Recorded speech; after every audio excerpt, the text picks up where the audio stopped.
Hey y'all, hey y'all, hey y'all. However this finds you, I hope it finds you well. Listen, I'm not going to be on here for a long time, but I am on here for an introspective advice giving time. That is because today is all about answering your DMs, your emails, those letters from my digital pen pals that I love so much. Y'all keep me inspired, connected. And I appreciate every single one of you that takes the time to reach out to me. If you have any burning questions, you can always hit me up here on YouTube, send me an email, especially if you are a fellow long-winded writer like me who needs more space to really get it all out. It's all good. Now, before we dive in, y'all know the drill. I'm not an attorney. I'm not a financial advisor. I'm not your therapist. I'm not your marriage counselor. I am a marketer with over 20 years of experience helping nonprofit entities, corporate entities, and governmental entities amplify their impact. That is what I do. That is what I've done successfully. And that's why I'm here. All right, so take what I say with a grain of salt. Always stay true to what you feel and hear and what your trusted advisors will tell you. Got it? Good.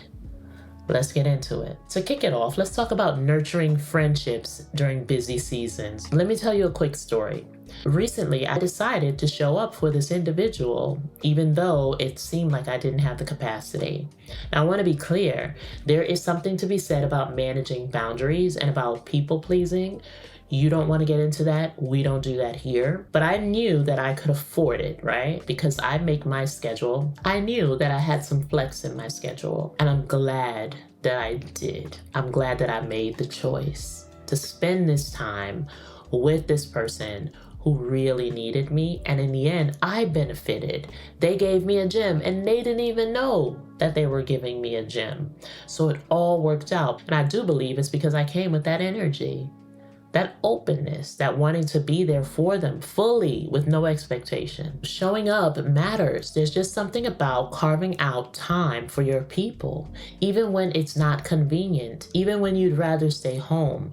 Those moments of connection when you're sitting across the table from someone who truly gets you, that's magic. So here's your sign. Make those plans, show up for your people. We need them more than ever right now.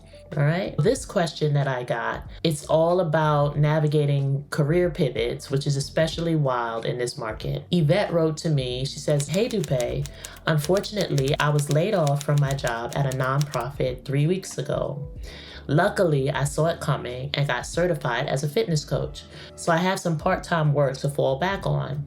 But my main industry, which is public health research, has gotten tricky with all of the recent changes. I even had a research position at the VA, but it was rescinded. Should I fully pivot outside of public health?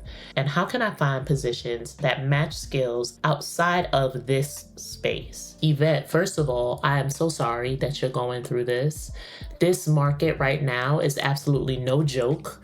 No job right now is as secure as it once seemed. But what I do want to say is that whether it's public, private, nonprofit, for-profit, every industry, girl, is dealing with the reality that people, humans, are expendable.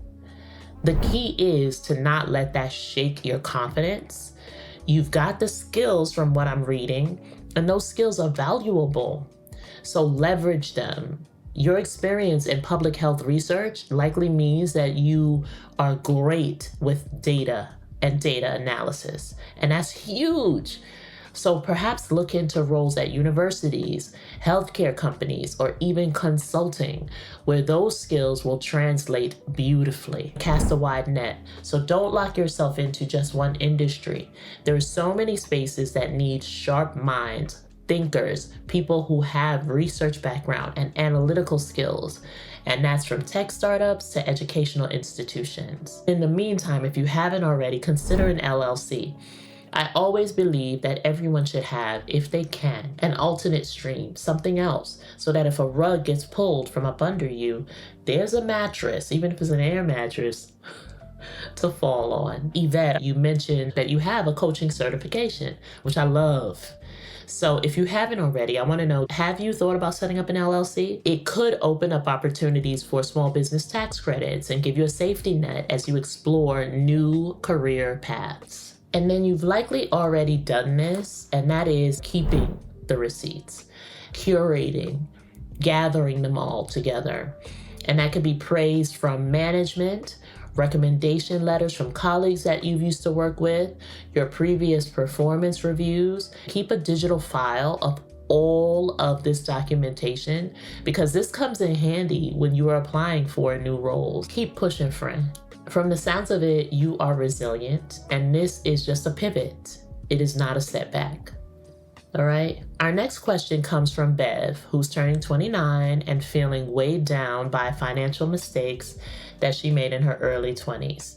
She wants to travel, buy a home, and live debt-free, but she feels like her past experiences keep haunting her. Bev, girl, I feel you. There is something about approaching 30. For me, that was about 80 years ago. Just kidding. But there's something about approaching 30 that makes us all reflect a little too hard.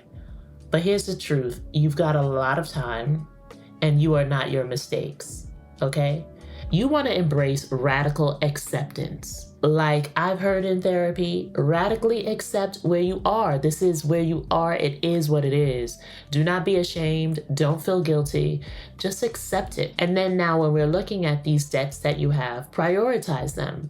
You want to look into the snowball method. I'm sure many of y'all have heard of this. That can help you because even the perception as you're paying down the debt, you'll feel good about getting that done. You can also negotiate with your debt collectors. Do not be afraid of this. The worst that you can hear is no. And even when you hear no, come back and ask again. If your debts are with third-party collectors, you may actually have negotiating power. You could settle those debts for less than what's owed. This one is hard for a lot of folks. Avoiding lifestyle inflation. I'll tell you this, right now, more than ever, is a good time for this because a lot of folks anyway are cutting back. This is not the time for splurging. I need to take this advice myself. Your mantra should be financial freedom first. If you haven't already, connect with a debt counselor. So instead of spending on a financial advisor, consider speaking with somebody at a nonprofit credit counseling agency.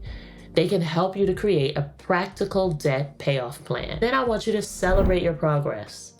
Every dollar you save, every debt you pay down, every Uber you don't take. You're not behind. You're building a foundation for your future. Small, step by step, step by step. Bev, friend, I'm sending you so much love. You're not alone. You've got this, okay? Y'all, I said I would not be on here for a long time, but for a guidance giving time, and I delivered. I want y'all to keep these letters coming. I hope that this time together brought to you some clarity, some comfort. I know that I can't answer everything, but I'm going to do my damnedest to answer you all. Keep these letters coming, whether it's your career, your finances, or you're just showing up for a friend and you want to know how, whatever it is. Hit me up. Share this with some of your guys or your girlies, anybody who needs a little bit of inspiration today. Hit that like button and subscribe for more. And remember, until next time, you are capable of big things.